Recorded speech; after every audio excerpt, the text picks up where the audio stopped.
ইয়াত উপস্থিত কবিসকল প্ৰায় মোৰ চবেই পৰিচিত। সকলোলৈ মোৰ আন্তৰিক শুভকামনা থাকিল। আপোনালোকে আহি আমাৰ কলেজত কবিতা পাঠ কৰাৰ দ্বিতীয় বৰ্ষত আগন্তুক দিনতো আমি আশা কৰিম আপোনালোকে এই কবিতাৰ অনুষ্ঠানত যথাসম্ভৱ আহি উপস্থিত হ'ব। মই আমাৰ চাপৰগ্ৰাম কলেজৰ বাংলা বিভাগৰ মুৰব্বী কৃষ্ণ ৰায় মোৰ মিত্ৰৰ মই বহুবাৰ চাপৰগ্ৰাম কলেজত গৈ কবিতাৰ অনুষ্ঠানে হওক বা অন্যান্য অনুষ্ঠানত যোগদান কৰিছিলোঁ। এই চেগেতত তেখেত যে আজি আহিছে তেখেতক মই ধন্যবাদ দিছোঁ আৰু তেখেতক মই অনুৰোধ কৰিম আপোনালোকে শুনি ভাল পাব। কবিতা লিখা সম্পৰ্কে খুব চমুকৈ যাতে তেওঁ কবিতা পাঠ কৰাৰ লগে লগে ব্যক্ত কৰে আৰু দুইগৰাকী আমাৰ সমালোচক আলোচক গঠনমূলক আলোচনা আগবঢ়াব চমুকৈ। আপোনালোকে যাতে ধৈৰ্য সহকাৰে শুনে। এই কথাটো হ'ল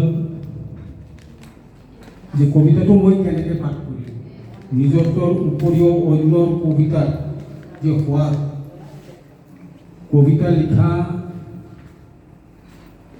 মই ক'ব লাগিলে এটা টানেই, মোৰ টান কথা আমি সহজভাৱে লওঁ আৰু এই সহজভাৱে লোৱাৰ কাৰণে প্ৰতিষ্ঠিত কবিসকলে আমাৰ কবিতাবিলাকক নস্যাৎ কৰি দিয়ে যে এইবোৰ কবিতা হোৱাই নাই। আৰু তেনেকুৱা এটা প্ৰায় 14 বছৰ আগত মই প্ৰতিষ্ঠিত কবিৰ অনুষ্ঠানত উপস্থিত হৈ শুনিবলৈ পাইছিলোঁ আৰু সেই আক্ষেপত মই এটা কবিতা লিখিছিলোঁ, আবেগ আৰু আক্ষেপ, আৰু সেই কবিতাটোই মই পাঠ কৰিম। আৰু সেই কবিতাটো মোৰ প্ৰায় 3 ঠাইত পাঠ কৰিছোঁ আৰু বেলেগ কিতাপতো প্ৰকাশ পাইছে। শেহতীয়াকৈ আমাৰ কোকৰাঝাৰ লিড ফেষ্টিভেল তাৰে যিখন কিতাপ তাতে প্ৰকাশ হৈ উঠিছে। আকৌ চাপৰগ্ৰাম কলেজতো মই এই কবিতাটো পাঠ কৰিছোঁ। ভিতৰে হয়তো মনতেই নাই, তথাপিও কবিতাটো মই পাঠ কৰিম। আমাৰ কবিসকলৰ যি দুৰ্দশা, মই কবিতা সম্পৰ্কে মোক ক'বলৈ কৈছে, কবিতা সম্পৰ্কে মই নকওঁ, ভিতৰে ক'ব আৰু দুইগৰাকী আলোচকে চমুকৈ কথাখিনি ক'ব। কবিতাটোৰ নাম হ'ল কবি। তেওঁ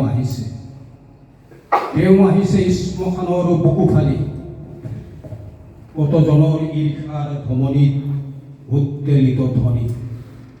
তেওঁ আহিছে শ্মশানৰ বুকু ফালি, কতজনৰ ঈৰ্ষাৰ ধমনীত উত্তেলিত ধ্বনি।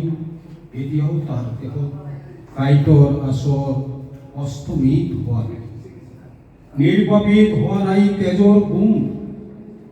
এইবোৰৰ হিয়াত দানৱীয় সাক্ষী এইবোৰ। তুমি তীক্ষ্ণ অস্ত্ৰেৰে খুচিব পাৰা অথবা চাবুকেৰে কোবাবও পাৰা, কটুক্তিৰে খনিত ৰং ওলাবও পাৰা। হলাহল ঢালি